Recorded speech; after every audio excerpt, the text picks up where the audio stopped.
Hello welcome back to my channel and am your സബഗോറസ്. അപ്പം നമ്മൾ ലാസ്റ്റ് ക്ലാസ്സിൽ ഇൻഹെറിറ്റൻസും അതേപോലെ തന്നെ ടൈപ്സ് ഓഫ് ഇൻഹെറിറ്റൻസ് നോക്കിയിട്ടുണ്ടായിരുന്നു. പിന്നെ നമ്മൾ സൂപ്പർ കീവേഡിനെ കുറിച്ച് പഠിച്ചിട്ടുണ്ടായിരുന്നു. അപ്പോൾ അത് നിങ്ങൾക്ക് ക്ലിയർ ആയി എന്ന് വിചാരിക്കുന്നു. നിങ്ങൾക്ക് എന്തെങ്കിലും ഡൗട്ട്സ് ഉണ്ടെങ്കിൽ നിങ്ങൾക്ക് കമൻസിൽ മെൻഷൻ ചെയ്യാം, അതല്ലെങ്കിൽ പേഴ്സണലി എന്നെ കണക്ട് ചെയ്യാനായിട്ട് പറ്റും. ഓക്കെ, അപ്പം നമ്മൾ ഇന്ന് നോക്കാനായിട്ട് പോകുന്നത് പോളിമോർഫിസ് ആയിരിക്കും. ഓക്കെ, അപ്പോൾ നമുക്ക് നേരിട്ട് ക്ലാസ്സിലോട്ട് കയറാം. അതിനു മുൻപ് ചാനൽ സബ്സ്ക്രൈബ് ചെയ്യുക, സപ്പോർട്ട് ചെയ്യാം കേട്ടോ. അപ്പം നമ്മളിപ്പോൾ കുറേ പഠിക്കുന്നു അല്ലേ? ക്ലാസ്, ഒബ്ജക്റ്റ്, ഇൻഹെറിറ്റൻസ്, കൺസ്ട്രക്ടർ, അങ്ങനെ കുറേ കാര്യങ്ങൾ പഠിക്കുന്നുണ്ടായിരുന്നു. ഇത് എന്താണെന്നുള്ളത് ഞാൻ പറയാൻ വിട്ടു പോയിട്ടുണ്ടായിരുന്നു. നിങ്ങളിപ്പോൾ ഓൾറെഡി പൈത്തൺ അല്ലെങ്കിൽ ജാവയൊക്കെ പഠിച്ചു വരുന്നവരാണെങ്കിൽ നിങ്ങൾക്ക് മനസ്സിലായിരുന്നുണ്ടായിരിക്കും. ഇതെന്ന് പറയുന്നത് ഊപ്സ് കൺസെപ്റ്റ്സ് ആണ് നമ്മൾ പഠിക്കുന്നത് മെയിനായിട്ട്. ഓക്കെ, എന്ന് വെച്ചാൽ യൂപ്സ് എന്ന് വെച്ചാൽ ഒബ്ജക്റ്റ് ഓറിയന്റഡ് പ്രോഗ്രാമിംഗ്. ഈ ഡാർട്ട്, ജാവ അതൊക്കെ എന്താണ്? ഊപ്സ് പ്രോഗ്രാമിംഗ് ലാംഗ്വേജ് ആണ്, ഒബ്ജക്റ്റ് ഓറിയന്റഡ് പ്രോഗ്രാമിംഗ് ലാംഗ്വേജസ് ആണ്. പ്രോഗ്രാമിങ്ങിന്റെ കോംപ്ലക്സിറ്റി റിഡ്യൂസ് ചെയ്യാനും അതേപോലെ തന്നെ കുറേ ടാസ്കുകൾ നമുക്ക് സൈമിൾട്ടേനിയസ്ലി റൺ ചെയ്യാനും വേണ്ടിയിട്ട് നമ്മൾ യൂസ് ചെയ്യുന്നതാണ് എന്ത്? ഊപ്സ് എന്ന് പറയുന്നത്. അതിൽ മെയിൻ ആയിട്ടുള്ള ടേംസും കാര്യങ്ങളാണ് ഇത്: class, object, inheritance, polymorphism, interface, abstract എന്നൊക്കെ ഉള്ളത്. അപ്പോൾ നമ്മൾ ഇതൊക്കെ നോക്കിക്കഴിഞ്ഞു. ഇന്ന് നമ്മൾ നോക്കാനായിട്ട് പോകുന്നതാണ് പോളിമോർഫിസം. പോളിമോർഫിസം എന്ന് പറയുകയാണെങ്കിൽ പോളി മീൻസ് മെനി, ഒരേ കാര്യം തന്നെ ഒന്നിലധികം തവണ വരുന്നുണ്ടായിരിക്കാം. അതെങ്ങനെയാണെന്നുള്ളത് നമുക്ക് നോക്കാം. ഓക്കെ, അപ്പോൾ ഞാനിവിടെ ഒരു പുതിയൊരു ഫയൽ ക്രിയേറ്റ് ചെയ്യുന്നുണ്ട്. ഓവർ റൈഡിങ് എക്സ് എന്ന് പറഞ്ഞിട്ടൊരു ഫയൽ ഞാൻ ക്രിയേറ്റ് ചെയ്യുന്നുണ്ട്. ഇപ്പൊ നമ്മളിപ്പോൾ നോക്കാനായിട്ട് പോകുന്നത് പോളിമോർഫിസം ആണ് കേട്ടോ. ഞാനൊരു ക്ലാസ് ക്രിയേറ്റ് ചെയ്യാണ്. ക്ലാസ് കോഴ്സ് എന്ന് പറഞ്ഞിട്ടൊരു ക്ലാസ് ക്രിയേറ്റ് ചെയ്യുന്നുണ്ട്.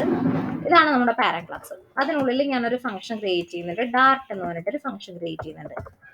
Print this is Dart course എന്ന് പറഞ്ഞിട്ട് ക്രിയേറ്റ് ചെയ്തു.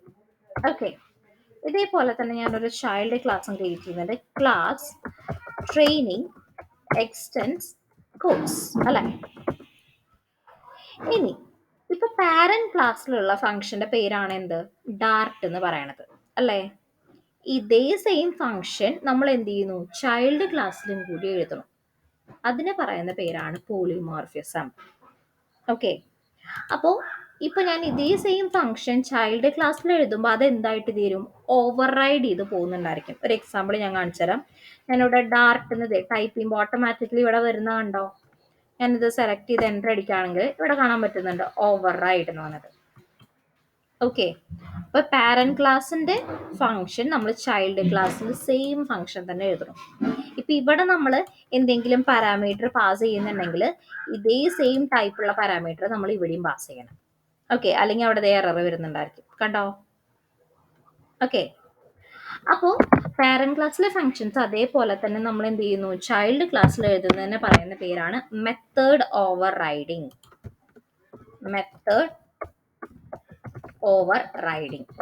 ക്ലിയർ അല്ലേ? ഇതിങ്ങനെ നമ്മളിപ്പോൾ ഓട്ടോമാറ്റിക്കലി എന്താ എൻ്റർ അടിക്കുമ്പോൾ ഇവിടെ വരുന്നതാണ് ഈ @ സിമ്പിൾ. ഇതിനെ പറയുന്ന പേരാണ് എനോട്ടേഷൻ. ക്ലിയർ ആയെന്ന് വിചാരിക്കുന്നു. ഓക്കെ, അപ്പോൾ ഇവിടെ നമുക്ക് നമ്മുടെ എന്താണോ സ്റ്റേറ്റ്മെന്റ്സ് വേണ്ടത്, ചൈൽഡ് ക്ലാസ്സിൻ്റെ ഏതായ സ്റ്റേറ്റ്മെന്റ്സ് എന്തെങ്കിലും വേണമെങ്കിൽ അതെടുക്കാം. പിന്നെ ഇവിടെ നമ്മൾ എന്ത് ചെയ്യുന്നുണ്ട്? സൂപ്പർ ഡോട്ട് ഡാർട്ട് എന്ന് പറഞ്ഞിട്ട് ഈ ഒരു ഫംഗ്ഷൻ ഇവിടെ കോൾ ചെയ്യുന്നുണ്ട്. ക്ലിയർ ആയെന്ന് വിചാരിക്കുന്നു. ഓക്കെ, ഇനി നമുക്ക് വേണമെങ്കിൽ ഇവിടെ ഒരു മെയിൻ ഫംഗ്ഷനും കൂടി ക്രിയേറ്റ് ചെയ്യാം. void main var obj equal to training എന്ന് പറഞ്ഞിട്ട് ഞാൻ കോൾ ചെയ്യുന്നു. Then obj dot dart call ചെയ്യുമ്പോൾ എന്ത് വരും? ഇപ്പൊ ഞാൻ ഇവിടെ ഇത് കൊടുക്കണില്ല, സൂപ്പർ ഡോട്ട് ഡാർട്ട് കൊടുക്കാതെ ഇവിടെ ഞാൻ print this is child function എന്ന് പറഞ്ഞിട്ട് ഞാൻ ജസ്റ്റ് കൊടുക്കുന്നുള്ളൂ കേട്ടോ. ഇനി ഇതൊന്ന് ഞാൻ റൺ ചെയ്ത് കാണിച്ചു തരാം. അപ്പൊ ഏതാ ഔട്ട്പുട്ട് വരുന്നുണ്ടായിരിക്കാം? This is child function.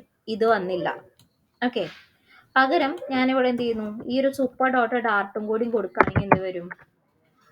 ഈ ഒരു ഫംഗ്ഷനാലിറ്റിയും വരും, അതേപോലെ തന്നെ പാരന്റ് ക്ലാസിന്റെ കാര്യങ്ങളും വരുന്നുണ്ടായിരിക്കും.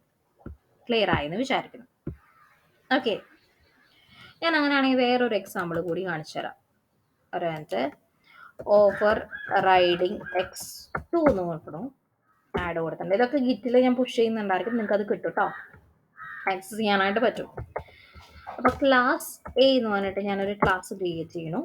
അതേപോലെ തന്നെ ക്ലാസ് ബി എന്ന് പറഞ്ഞിട്ട് അതെന്ത് ചെയ്യുന്നു, ക്ലാസ് എനെ എക്സ്റ്റെൻഡ് ചെയ്യുന്നു. ഓക്കെ, ഇനി ഇതിനുള്ളിൽ നമുക്ക് എന്ത് ചെയ്യാം, ഓരോ കൺസ്ട്രക്ടർ കൊടുക്കാം. ക്ലാസ് എയുടെ ഉള്ളിൽ എയുടെ കൺസ്ട്രക്ടർ കൊടുത്തു, ബിയുടെ ഉള്ളിൽ ബിയുടെ കൺസ്ട്രക്ടർ നമുക്ക് കൊടുക്കാം. ഇവിടെ ഞാൻ പ്രിന്റ് ചെയ്യാം, print this is class A. Okay, അതേപോലെ തന്നെ ഇതിനുള്ളിലും കൊടുക്കാം ദിസ് ഈസ് ക്ലാസ് ബി. ഇനി ഞാനൊരു മെയിൻ ഫംഗ്ഷൻ ക്രിയേറ്റ് ചെയ്യാം, വോയിഡ് മെയിൻ, ഒരു ഒബ്ജക്റ്റ് ക്രിയേറ്റ് ചെയ്യാം, വാർ obj ഈക്വൽ ടു ഏതിന് ഒബ്ജക്റ്റ് ക്രിയേറ്റ് ചെയ്യുന്നത്, ക്ലാസ് ബിക്കാണ് ഒബ്ജക്റ്റ് ക്രിയേറ്റ് ചെയ്യേണ്ടത്. ഇപ്പൊ ഞാൻ ഇത് നേരിട്ട് ഞാൻ റൺ ചെയ്ത് കാണിച്ചു തരാം. കണ്ടോ, ക്ലാസ് എയും ക്ലാസ് ബിയും വന്നു. കാരണം എന്താണെന്നറിയോ, നമ്മൾ ഇവിടെ ബി എന്ന് പറയണത് എന്താ, ഇവിടെ ഒരു കൺസ്ട്രക്ടർ ആണ് നമ്മൾ ക്രിയേറ്റ് ചെയ്ത് നോക്കുന്നത് അല്ലേ. ഈ കൺസ്ട്രക്ടർ ഒബ്ജക്റ്റ് ക്രിയേറ്റ് ചെയ്യുമ്പോൾ തന്നെ ഓട്ടോമാറ്റിക്കലി ഇൻവോക്ക് ആവുന്നുണ്ടായിരിക്കും. അതുകൊണ്ട് തന്നെ ബാക്കിയുള്ള ഫംഗ്ഷൻസിന്റെ പോലെ ഈ ഫംഗ്ഷനൊക്കെ നമ്മൾ എന്ത് ചെയ്യണം, ഒബ്ജക്റ്റ് ഡോട്ട് ആ ഫംഗ്ഷന്റെ പേര് വെച്ച് കോൾ ചെയ്യണം. അങ്ങനെ ഫംഗ്ഷനെ കോൾ ചെയ്യുന്ന പോലെ കൺസ്ട്രക്ടറെ നമുക്ക് കോൾ ചെയ്യേണ്ട ആവശ്യമില്ല.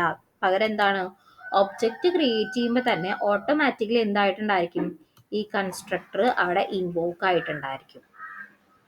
ക്ലിയർ ആയോ? Okay, fine. ഇനി ഇപ്പോ വേറൊരു കേസ് പറയുകയാണെങ്കിൽ, ഞാൻ ഇവിടെ ഈ ഒരു ചൈൽഡ് ക്ലാസ്സിൽ ഒരു ആർഗ്യുമെന്റ് ഞാൻ പാസ് ചെയ്യുന്നുണ്ട്. ഓക്കെ, ചൈൽഡ് ക്ലാസ് തന്നെയല്ലേ, ചൈൽഡ് ക്ലാസ്സിന്റെ കൺസ്ട്രക്ടറിൽ ഞാൻ ഒരു ആർഗ്യുമെന്റ് പാസ് ചെയ്യുന്നുണ്ട്. എന്നിട്ട് ഇവിടെ എന്ത് ചെയ്യാം, നമുക്ക് സൂപ്പർ എന്ന് പറഞ്ഞിട്ട് തൊട്ട് മുകളിലത്തെ കൺസ്ട്രക്ടറിനെ കോൾ ചെയ്യണമെങ്കിൽ കോൾ ചെയ്യാം. ഇവിടെ എന്താ എറർ വന്നിട്ടുണ്ടല്ലോ, ഇവിടെ നമ്മൾ ആർഗ്യുമെന്റ് ഒന്നും പാസ് ചെയ്തിട്ടില്ല, ഹൈ ഇല്ലേ. പക്ഷെ ഇവിടുത്തെ ഡീഫോൾട്ട് കൺസ്ട്രക്ടർ ആവുമ്പോൾ നമ്മൾ എന്ത് ചെയ്യേണ്ട, ഇങ്ങനെ കൊടുക്കേണ്ട ആവശ്യം വരുന്നില്ല. ഡീഫോൾട്ട് കൺസ്ട്രക്ടർക്ക് നോർമലി നമ്മളിപ്പോൾ ഈ ഒരു ചെയ്യുന്ന മെത്തേഡിൽ മാത്രം ചെയ്താൽ മതി. പകരം ഈ ഒരു കേസിൽ ഈ ഒരു എക്സാമ്പിൾ നോക്കട്ടോ, നേരത്തെ വിട്ടേക്ക് ഇപ്പൊ പറയാം. പാരന്റ് ക്ലാസ്സിൽ പാരാമീറ്റർ ഉണ്ട്, പാരന്റ് ക്ലാസ്സിലത്തെ ഫംഗ്ഷന് പാരാമീറ്റർ ഉണ്ട്. അപ്പൊ ഇവിടെ കണ്ട ഒരു എറർ വന്ന കാണാം, എന്താ കണ്ടേ, ആഡ് റിക്വയർഡ് പാരാമീറ്റർ എക്ക് എന്ന് വെച്ചാൽ നമ്മളിത് ഈ ബി എന്ന് പറയുന്നത് ഇതിന് എ ക്ലാസ്സിന് എക്സ്റ്റെൻഡ് ചെയ്ത് നോക്കണതാണ്. അപ്പൊ അതുകൊണ്ട് ഇവിടെ നമുക്കൊരു എറർ വരും. അപ്പൊ അങ്ങനത്തെ കേസിൽ നമുക്ക് എന്ത് ചെയ്യാം, ഞാനതൊന്ന് കേഴ്സ് ഓവർ ചെയ്യാം. രണ്ട് രീതിയിൽ ചെയ്യാം കേട്ടോ. ഇവിടെ ആഡ് റിക്വയർഡ് പാരാമീറ്റർ എന്ന് കൊടുക്കുമ്പോൾ ഇവിടെ സൂപ്പർ ഡോട്ട് എ എന്ന് പറഞ്ഞിട്ട് ഇങ്ങനെ കോൾ ചെയ്യാം. അതല്ലെങ്കിൽ ഇതിന് പുറത്ത് ഒരു സെമി കോളൻ ഇടാം, സൂപ്പർ ഓഫ് 0 എന്ന് കൊടുക്കാം. ഇവിടെ ഇൻറ്റിജർ ആയതുകൊണ്ടാണ് ഞാനിവിടെ 0 എന്ന് കൊടുത്തത്. ക്ലിയർ അല്ലേ? എന്ന് വെച്ചാൽ ഒന്നുകൂടെ ഞാൻ പറഞ്ഞുതരാം. ഇവിടെ നമ്മൾ എ ക്ലാസ്സിന് ആർഗ്യുമെന്റ് പാസ് ചെയ്യുന്നുണ്ട്. വെയിറ്റ്, ഇത് ഞാൻ കട്ട് ചെയ്യാം. ഇല്ല, നമ്മൾ നേരത്തെ ചെയ്തിട്ടുണ്ടായിരുന്നത്. ഈ ഒരു കേസിൽ ഞാൻ ഓരോ ഒബ്ജക്റ്റ് ക്രിയേറ്റ് ചെയ്തു. ഏതിന്, ബി ക്ലാസ്സിന്, ചൈൽഡ് ക്ലാസ്സിന് ഒബ്ജക്റ്റ് ക്രിയേറ്റ് ചെയ്തു. അത് ഓട്ടോമാറ്റിക്കലി ഏതിനൊക്കെ കോൾ ചെയ്തു, ബീനെയും കോൾ ചെയ്തു, അതേപോലെ തന്നെ എനെയും കോൾ ചെയ്തിട്ടുണ്ടായിരുന്നു. അപ്പൊ ചൈൽഡ് ക്ലാസ്സിന് ഒബ്ജക്റ്റ് ക്രിയേറ്റ് ചെയ്തിട്ടുള്ളൂ, അപ്പൊ അത് കൺസ്ട്രക്ടർ ആയതുകൊണ്ട് ഓട്ടോമാറ്റിക്കലി ഇത് കോൾ ചെയ്തു. അതേപോലെ തന്നെ എനെ എക്സ്റ്റെൻഡ് ചെയ്തുകൊണ്ട് എനെയും നമ്മൾ കോൾ ചെയ്തിട്ടുണ്ട്. ഇനി ഈ ഒരു കേസിൽ ഞാനിവിടെ എന്ത് ചെയ്യുന്നു, എയിലോട്ട് ഒരു ആർഗ്യുമെന്റ് പാസ് ചെയ്യുന്നുണ്ട്.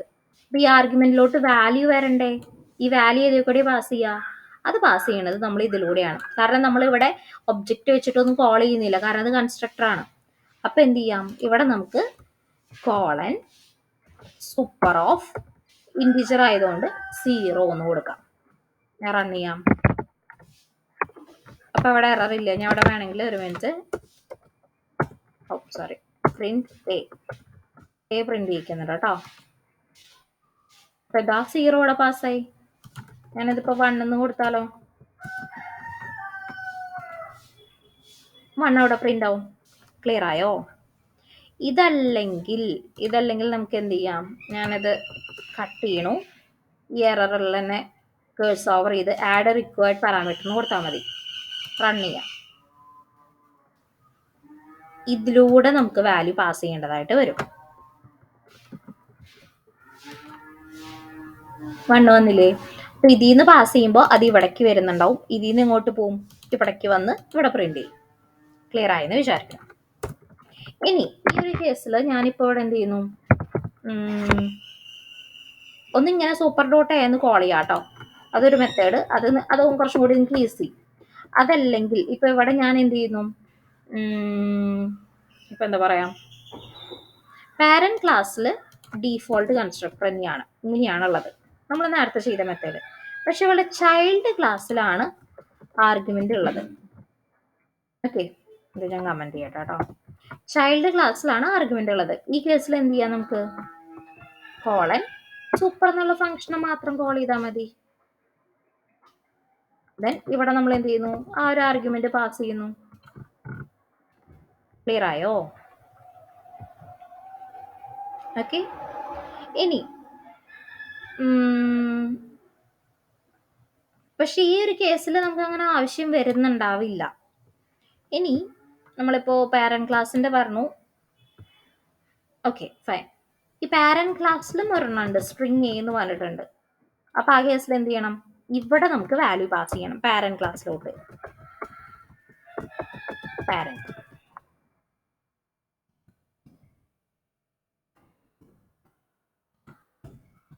ഓക്കെ, ഞാൻ അത് റൺ ചെയ്യും. കണ്ടോ, നമ്മൾ ആദ്യം കോൾ ചെയ്തു, കൺസ്ട്രക്ടർ കോൾ ചെയ്തു. ആ കൺസ്ട്രക്ടറിൽ എന്തുണ്ട്, പാരന്റ് ക്ലാസ്സിന്റെ ഇതുണ്ട്. അപ്പൊ ആദ്യം ഇത് പ്രിന്റ് ചെയ്യിച്ചു, ദെൻ എ എന്നുള്ളത് പ്രിന്റ് ചെയ്യിച്ചു. എയിലേക്കുള്ള വാല്യൂ എവിടെ നിന്നാണ് വന്നേ, ഇവിടെ നിന്നാണ് വന്നത്. പിന്നെ ബിയുടെ കൺസ്ട്രക്ടറിന്റെ പ്രിന്റ് ചെയ്തു, ഇവിടത്തെ എ പ്രിന്റ് ചെയ്യിച്ചു. ഈ എ എന്ന് പറയുന്നത് ഏതാ, ഇത് നമ്മൾ പാസ് ചെയ്തതാണ്, അത് ഇവിടേക്ക് വന്നു. ക്ലിയർ ആയെന്ന് വിചാരിക്കുന്നു. ഇത് ഞാനിപ്പോൾ പറയുമ്പോൾ ചിലപ്പോൾ നിങ്ങൾക്ക് ചില കൺഫ്യൂഷൻ വന്നു എന്ന് വരും. ഇതെന്ത് ചെയ്യുക, ഇത് നിങ്ങളൊന്ന് തനിയെ ചെയ്ത് നോക്കുക, ഒന്ന് എഴുതി നോക്കുക. ഞാൻ ഈ പറഞ്ഞ സ്റ്റെപ്പിന്റെ ആ ഓരോ ഓർഡറിൽ തന്നെ നിങ്ങൾ എന്ത് ചെയ്ത് നോക്കുക, ഒന്നുകൂടെ ഒന്ന് എഴുതി നോക്കുക. അപ്പോൾ കുറച്ച് നിങ്ങൾക്ക് ക്ലിയർ ആയെന്ന് വിചാരിക്കും. ഇതിൽ നിങ്ങൾക്ക് മനസ്സിലായിട്ടില്ലെങ്കിൽ ജസ്റ്റ് ഒന്ന് കമന്റ് ചെയ്യുക. ഞാൻ വേറൊരു എക്സാമ്പിൾ വെച്ചിട്ട് നെക്സ്റ്റ് വീഡിയോയിൽ ഞാൻ നിങ്ങൾക്ക് പറഞ്ഞു തരുന്നുണ്ടായിരിക്കും. Okay, so that's all for this video. നമ്മൾ ഇന്ന് തന്നെ ഇന്നൊരു ഈവനിങ്ങിൽ വേറൊരു വീഡിയോ കൂടിയും പബ്ലിഷ് ചെയ്യുന്നുണ്ടായിരിക്കും. ഇന്നിപ്പോൾ തൽക്കാലം ഇത്രയേ ഉള്ളൂ, ഈ ഒരു വീഡിയോ ഇത്രയേ ഉള്ളൂ കേട്ടോ. So that's all, bye, have a nice day. പോകുന്നതിന് മുൻപ് വീഡിയോ ലൈക്ക് ചെയ്യുക, കമന്റ് ചെയ്യുക, മാക്സിമം എല്ലാവർക്കും ഷെയർ ചെയ്യാനായിട്ട് നോക്കാം. ബൈ.